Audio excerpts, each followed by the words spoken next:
Hello, hello, hello. Welcome to day one of the Business Planning Challenge. This is a 3-day challenge. I'll be going live today, tomorrow, and Wednesday, 1 o'clock Eastern time each day or around then, to show you the exact steps that you need to take to plan out your business for the next year. So that way you're not running around like crazy trying to put things together last minute, because when that happens, things start falling through the cracks. You start making mistakes and you just don't have the impact that you really could have if you just put a little time into setting the stage and mapping out how you want things to go.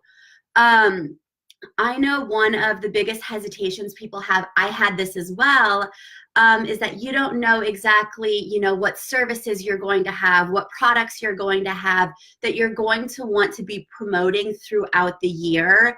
And so for the longest time, I didn't do this myself, but once I sat down and I finally started to plan things out, the direction of my business drastically changed.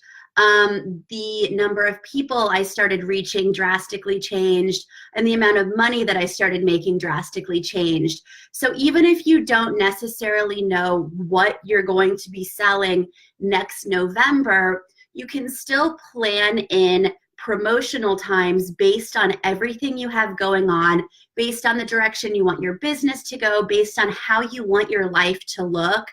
And then as time, as the year goes on and you start, learning more about yourself, more about your business, more about your tribe, you can always pivot what those products or services are going to be.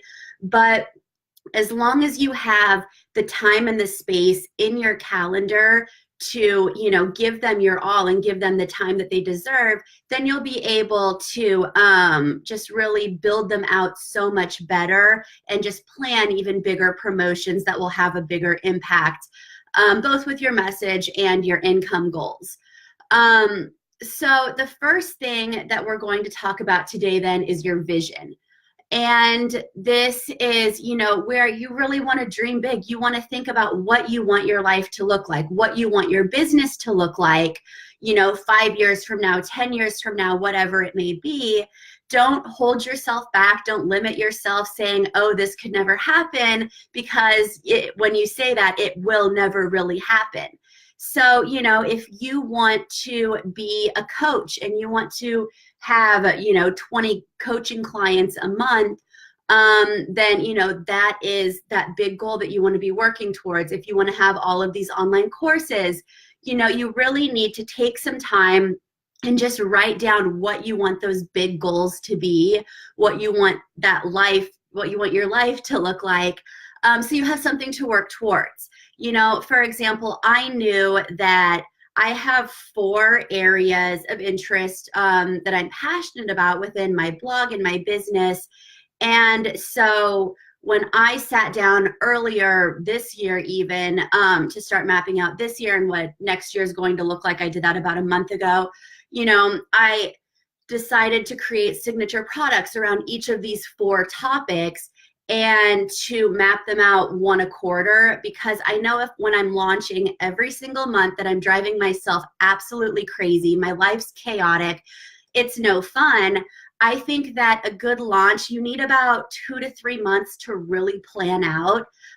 Even if you're only going to be doing 1 product and you want to launch it multiple times a year, think hard before saying that you're going to launch it every single month, because 1, that's going to exhaust your audience, because they're just going to keep hearing about it over and over again, unless you can find a way to, segment people out and whatnot. But also think about your life. Do you want to be working 90 hours a week to get all of the content done, so you can have those big launches that often? Or do you want to spread them out a little further? I'm not really diving into income goals in this challenge. If you want to do that, my business planning boot camp that goes live next week, that's where we'll really dive into that.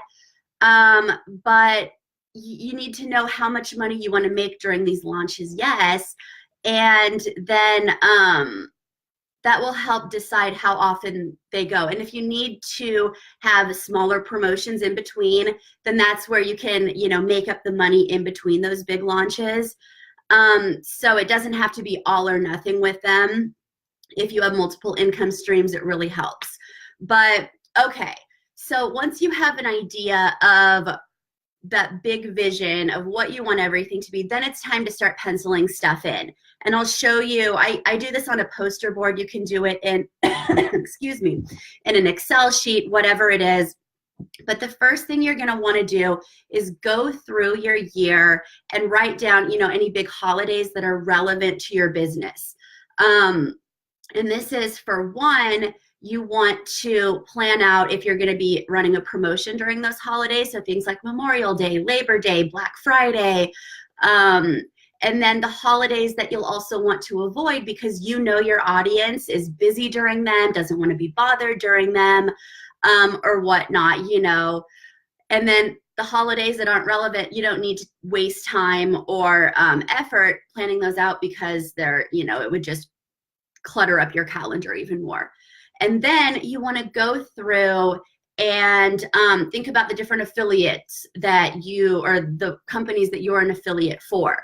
So some of them will set their calendar a year in advance. So you want to go through and mark out those promotions because those are set in stone, whereas you can arrange your calendar around those firm dates. And then I go in, and that's when I pencil in my big launches. So I do have the poster board. This is what I do it on for the entire year. Let me flip over. And the button's gone from it. I will send the picture of it so you can go through and see what it all looks like. But so I take it and, you know, like I said, I do one big launch every 3 months. So that leaves me plenty of white space in between. The blue on mine are my big launches. So you can see all the space between that lets me build up to that. And then after that, that's when I'm going to start planning out the build up for that. So my smaller products, my boot camps that are generally related to whatever big launch I'm building up to. Not always, I do like to keep some variety, but that's when you go in and you start putting the pieces together to build up to those big launches. The free content that you're giving out, I get my traffic through my blog, and I get people on my list through my free challenges, my quizzes, my opt-ins. So you want to plan backwards once you have those big launches in place. You don't want to put them on top of your affiliate promotions or any holiday promotions. You want to space them out so that way you're not constantly selling. You know, I think that especially on the online business world, a lot of what you want to do is be giving that free content, improving your expertise, improving your worth. So having plenty of white space between your promotions gives you the space to do that. Excuse me. So then after that, I go in and, you know, I plan out my boot camps. I know my boot camps, I run one of those a month, but I don't want to just say I'm doing it the first week of every month and then have a gazillion things going on in 1 week, because then I'll be driving myself crazy and everybody else crazy around me. I'll be driving my list crazy, sending out emails about 500 different things that's going on. How do you go through the launch validation process and give yourself time for that? That is something that I cover in the my product launch bootcamp. I'll follow up a little bit on that in the email replay, so I don't go into that the product validation. Yeah, for sure. I will touch on that in the replay email that I send out after. Sorry, I just completely lost my place answering questions on that. So, okay, the boot camps, I don't want to have a whole lot of, you know, schedule myself out to schedule too much in at one time. So then I would take a step back and, okay, so the free content that I give out that builds up the excitement for it, you know, that's what I use these challenges for. So, you know, if I have a launch at the end of July the beginning of July is going to be a boot camp. I'll do, you know, a free challenge the end of June then. And that's when that month-long launch, pre-launch starts. I'm not every single day in pre-launch mode, but I'm slowly building up the excitement for that. So then the 2 months prior to that, that's when I start releasing blog content on that subject. You know, so if it's my business content, I'm releasing, you know, online business blog posts. If it's an organization, you know, for my home organization course, I'm going to be releasing more organizational content. If it's time management, I'm, you know, releasing more time management blog posts. That's not the only thing I'm going to be writing about, because my audience isn't interested in everything I do. So I do like to keep some variation, the same way with my boot camps, but the bulk of it is going to be building up excitement for that launch that's coming. So let me just make sure I covered everything on that. And then when I go, the blog post and the day-to-day stuff, we're going to be, tomorrow we're going to come back and we're going to break down into 3 plans so you can look closer at how to plan out like the nuts and bolts of all of this. So don't get too tied up in that today. Today it's more about just that big picture and looking at your entire annual calendar, plotting things in, penciling things in, nothing set in stone. You know, that's why we start with those concrete things first, because those can't be moved. But, you know, if in a month or 2 you realize that you need to push something back, there's always the flexibility to do that. It's easier to do that if you have the entire year picture in front of you. So then after I have that whole thing mapped out, that's when I take it to my wall calendar and I start writing down, you know, when I'm going to be doing what, and putting that there. And again, you know, things change. Whiteout's my friend, but I can always go back and look at my big annual plan to see, you know, if an affiliate partnership comes up, if I have the time for it, I can see at a glance if I can commit to that, even if it's 4 months out, or if I just have too much going on, then, you know, I don't really need to think about it because I see where my time's going to be spent, so I don't overcommit myself, run myself down, and all of that. So, like I said, in the questions, you talked about the product validation. Yeah, I wasn't really going to go into that in this challenge. I can touch on it briefly here because I do still have a little time before my next call. But for product validation, you need to, okay, just reading the next one. Okay, so you need to, 1, be in touch with your audience. So as you're building a list, you need to be asking them questions, getting responses. If you have a blog post, if you have a free challenge, you know, putting a form in it like, hey, what'd you think? Not a lot of people are going to answer that, but, you know, even if 1 out of 100 people gives you feedback, that's feedback that you wouldn't have had otherwise. Whenever I do a big launch, I tag people who click through to my sales pages. And then if they didn't buy, I send them a survey saying, hey, I saw that you checked this out, but you didn't buy. If you could take 2 minutes to let me know why, it'll help me improve my content. Again, not everybody's going to answer that. Not a lot of people are, but all of my products these days come from that feedback, because people are telling me exactly why they didn't buy what they were looking for instead, so I can, you know, make my pivots, tweak stuff going further or going ahead. And, you know, that's only going to happen as you start talking to people. You know, when I first started out, I did a lot of research. I looked at the other courses that were already out there. At that point, my audience didn't respond to me too much. Every once in a while, someone did, and it helped.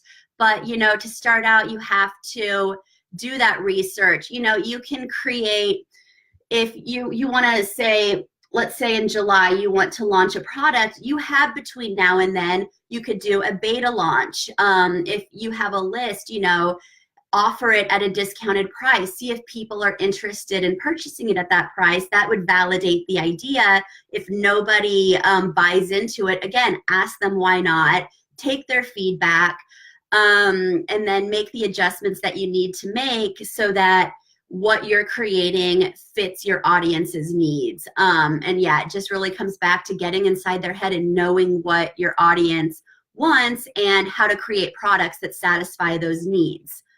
Okay, the next question is, how do you know when you have too much going on in the big picture?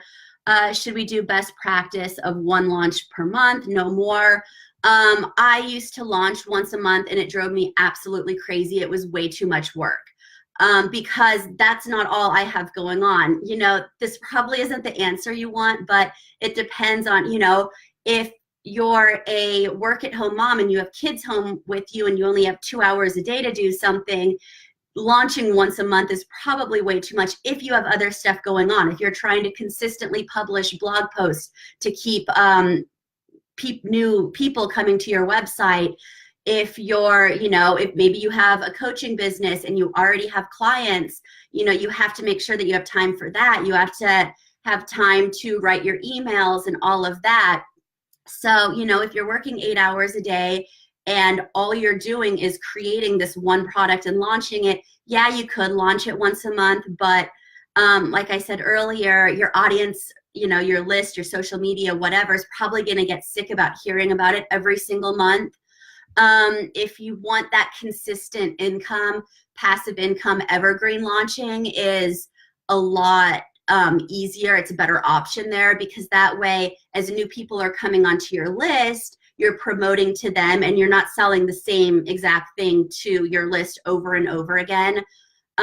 It's good to space it out, you know, and then after you have a launch, you can always find out what worked, what didn't work.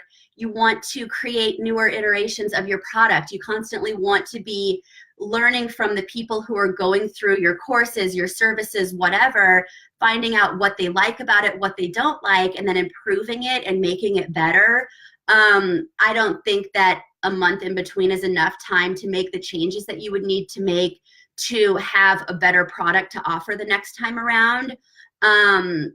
So that's something that you always want to take into consideration. It really, you know, it does depend on how much you have going on. I mean, I have a boot camp every month, but I don't do a big launch for that. That's just part of my membership site. You know, I promote my membership site here and there, but that promotion pretty much runs on autopilot in the background.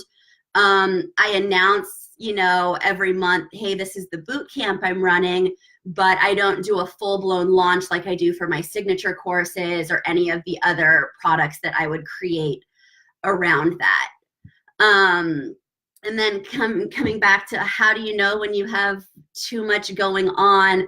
I remember one time I had an affiliate promotion going on. I was launching a signature course and I had just taken on, I think, 3 new coaching clients, and it was chaos. It was way too much. And when I did that, like, my promotions completely fell flat. I couldn't put as much of myself into them. I couldn't connect as much because I was just trying to do way more than I could possibly do in a day. And it showed in my work. And you know, I'm sure that all of you can relate to the fact that you want a business that reflects you and the best work that you could possibly do. So when you spread yourself too thin, you don't want to come off or come across that that's how you run your business. So, you know, again, it's how much you already have going on, how much, you know, if you have a VA who helps you out, then you have more time for your content creation. You can outsource some of that. I really think that you're only going to find out what your limits are as you're in the trenches and figuring all of that out. Don't be afraid to get your hands dirty. You know, I wouldn't have learned what my limits were if I didn't pile on way more than I could handle at one time. So, you know, it wasn't a mistake. I learned from it and improved my business from it. I'm not saying to go out and completely overbook yourself, to test yourself by any means, but you know, just try different things out. But I wouldn't over, you know, I wouldn't plan more than one promotion at a time. And, you know, if an affiliate promotion comes up that you want to squeeze in, you'll have to ask yourself, can I make time for both? Can I push something else back? And just see what you can do there. It's all going to be trial and error. I still learn every single day, and I'm pretty good at being efficient and getting shit done, but you know, there's no guarantee that it's going to be perfect. It's messy. There's that makes it fun, that makes it interesting, but it's a constant learning experience, and you're only going to get better if you try. So that's what I have to say about that.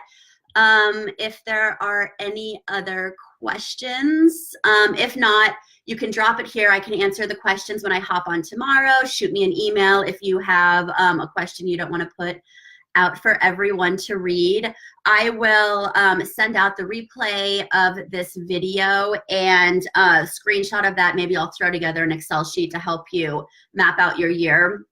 And I will see you tomorrow at 1 p.m. Eastern time, right back here in the group. All right, thanks for hanging out, guys. Bye.